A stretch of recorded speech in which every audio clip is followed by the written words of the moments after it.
Hello guys, कैसे हो आप सब। उम्मीद करता हूँ आप सब ठीक होंगे। Welcome to my channel. Guys, आज के इस वीडियो में हम बात करने लगे ई कॉमर्स क्या होती है, कौन से ऐसे प्लेटफॉर्म हैं जिनसे आप ई कॉमर्स बिजनेस कर सकते हो और कैसे आप ई कॉमर्स के थ्रू ऑनलाइन अर्निंग कर सकते हो। काफ़ी ज़्यादा आपके जहन में भी क्वेश्चन होंगे ई कॉमर्स को लेकर, क्योंकि आजकल ई कॉमर्स के थ्रू सारी बाइंग और सेलिंग होती है। ठीक है, और जितने भी बिज़नेस हैं वो ज़्यादातर ई कॉमर्स का ही चूज़ क्यों करते हैं, आज हम फुल डिटेल में ई कॉमर्स के बारे में बात करेंगे। तो चलते हैं अपने वीडियो की तरफ। और जैसे कि मैंने आपको लास्ट वीडियो में बताया था कि ई कॉमर्स होता क्या है। ई कॉमर्स बेसिकली आप जो भी प्रोडक्ट बाय या सेल करते हो, या इवन आप थर्ड पार्टी के थ्रू उसको सेल करते हो, वो सारा का सारा ई कॉमर्स के अंदर ही आता है। फिर इसके आगे डिफरेंट टाइप्स आ जाती हैं। आप इसको फेसबुक के थ्रू, सोशल मीडिया के थ्रू आप इसको बाय सेल करते हो, आप बिज़नेस टू बिज़नेस करते हो, कस्टमर टू कस्टमर करते हो। मतलब कि जिस भी तरीके से आप सोशल मीडिया हो गया, ऑनलाइन हो गया, ठीक है, या इवन किसी साइट से आप सेल करते हो, ये सारा का सारा ई कॉमर्स के अंदर ही आता है। ठीक है, तो अब हम बात करते हैं कि ई कॉमर्स क्या वाकई इतनी ज़्यादा इम्पोर्टेंट है और क्या वाकई ही इसका इतना लार्ज बिजनेस है। तो आप इस बात से अंदाज़ा लगा सकते हो कि as per local trade resources, Pakistan is the 46 largest market for e commerce with a revenue of USD 4 billion in 2020। ठीक है गाइस, तो यहाँ पे आप जैसे कि देख सकते हो कि पाकिस्तान दुनिया का 46 लार्जेस्ट मार्केट है ई कॉमर्स पे। ठीक है, और इसका जो रेवेन्यू है वो सालाना 4 बिलियन USD है। ठीक है, 2020 की ये बात हो रही है। 2021 में आई थिंक 7 बिलियन डॉलर था, और ये पाकिस्तान 46 से 37 पे आ गया था। तो आज की इस वीडियो में हम बात करेंगे आप कैसे ई कॉमर्स बिजनेस कर सकते हो और आपको कौन से प्लेटफॉर्म चाहिए होंगे, उनके बारे में भी हम बात करेंगे।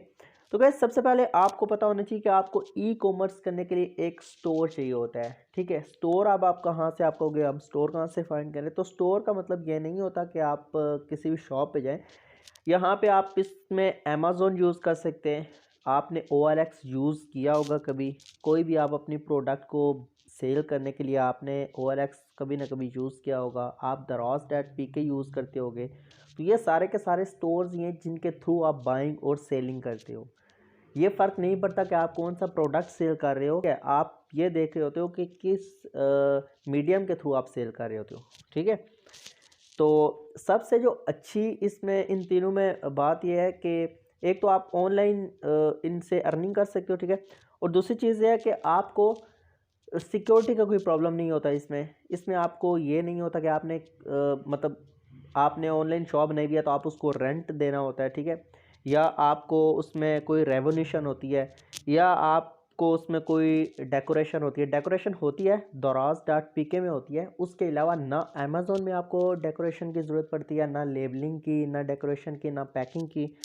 और दूसरा, यहाँ पे आपको OLX पे भी डेकोरेशन या आपको इन चीज़ों की ज़रूरत नहीं पड़ती। हाँ, Daraz.pk में आपको उनका लेबल यूज़ करना होता है, उनकी पैकिंग यूज़ करनी होती है।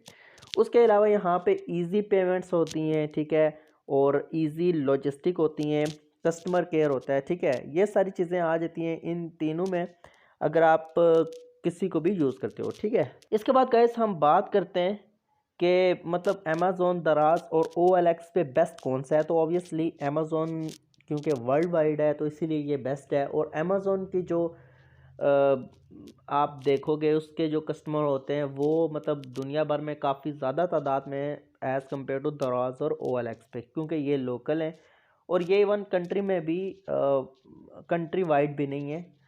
अमेज़ोन वर्ल्ड वाइड है और इसके बेनिफिट भी ज़्यादा हैं। ठीक है, और अमेज़ोन में जो अच्छी चीज़ें, सिर्फ आपको क्या करना होता है, आपको वहाँ पे लॉग इन करना होता है। लॉग इन करने के बाद आपको अपनी प्रोडक्ट, सबसे पहले आपको ई कॉमर्स जहन में अगर आता है तो उसके साथ आपको ये जहन में आना चाहिए कि आपके पास कौन सी ऐसी प्रोडक्ट है।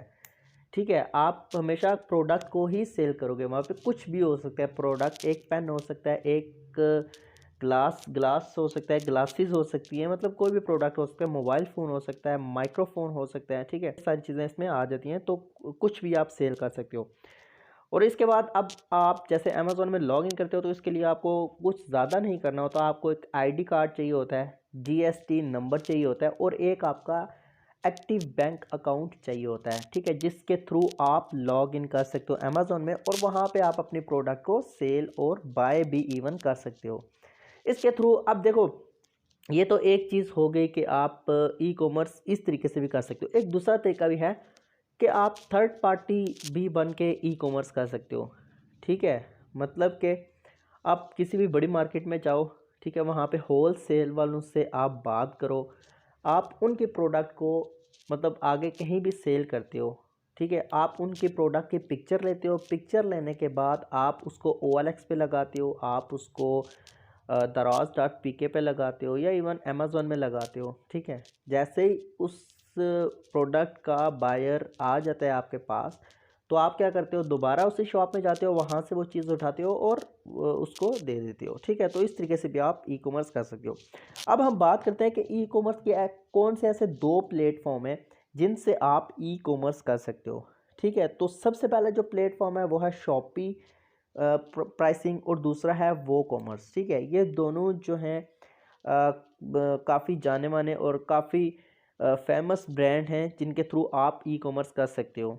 तो आज हम इनके बेनिफिट्स और इनके जो डिसएडवांटेजेस हैं उनके बारे में हम बात करने लगे हैं। तो आज की वीडियो में हम ये देखेंगे कि कौन सा इन दोनों में से बेस्ट है और ये फैसला आपने करना है कि आपके लिए कौन सा बेस्ट है, ठीक है। मैं तो आपको बताऊंगा यहाँ पे। तो यहाँ पे हम चलते हैं वो कॉमर्स वर्सेस शॉपिफाई में।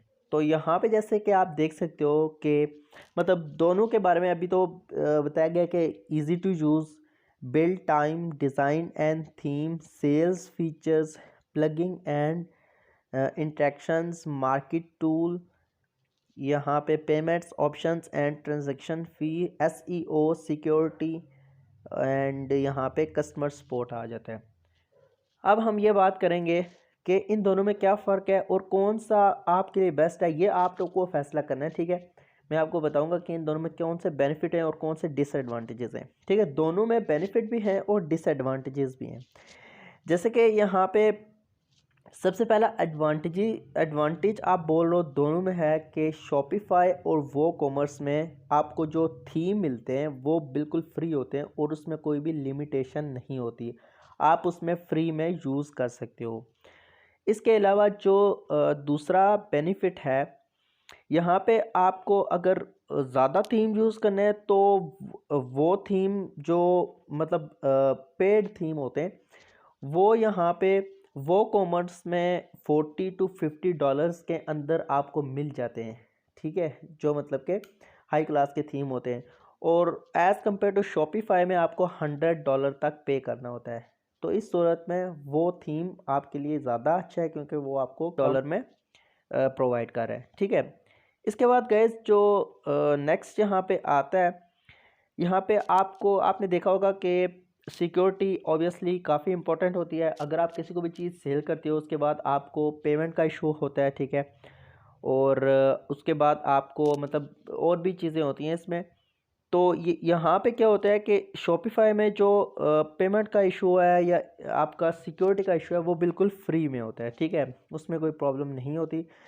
और वो कॉमर्स में क्या होता है कि ये आपको पे करना होता है, आप फुल सिक्योर रखने के लिए आपको प्राइसिंग पे करनी होती है, ठीक है।